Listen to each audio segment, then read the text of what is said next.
Can you hear me? Okay, it's going to be chapter 3. Windshine was tired of watching young men die.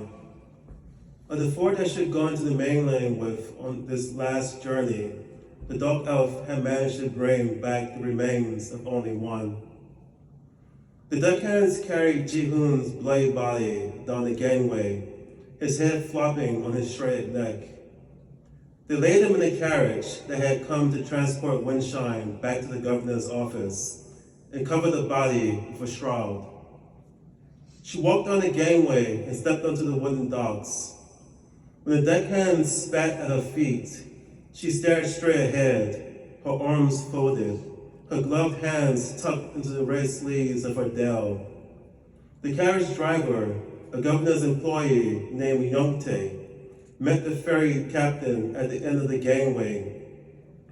"Careful with her," the captain growled, motioning to Windshine.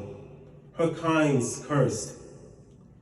Youngtae said nothing as he slipped the captain a silver coin, then went back to the carriage and gestured for Windshine to climb up beside him on the perch. "We shouldn't linger," Youngtae said. He watched the crowd gathered at Jeju-shi's western port with a wary eye. With a flick of the reins, he set the horses moving at a steady pace down the lane, cutting through the docks. "Rumors about you have been spreading amongst the people," Youngtae said. His sword lay sheathed next to him in the carriage. "There's been talk of revenge by the locals and murder." Their anger was misplaced, but the people saw her as an easier target than the real evils wandering the country. Windshine had no sword and carried no visible weapon, but elvish words of magic were woven into the fabric of a round black hat with a blue dome top, a sky blue tunic with long red sleeves, and a soft orange boots. The fingerless gloves covered with silver fur could be used to kill dozens under the right circumstances. Windshine was well protected. The people of the island posed little danger to her, even in large numbers, so a murder plot wasn't her main concern. The great risk would be if she were to harm or accidentally kill a human.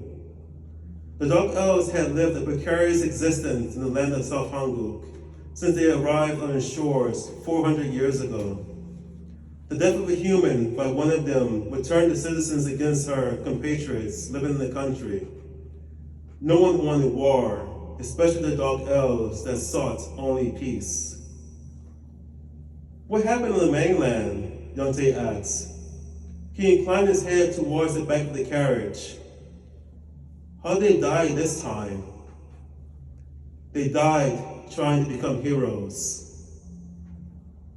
Thanks.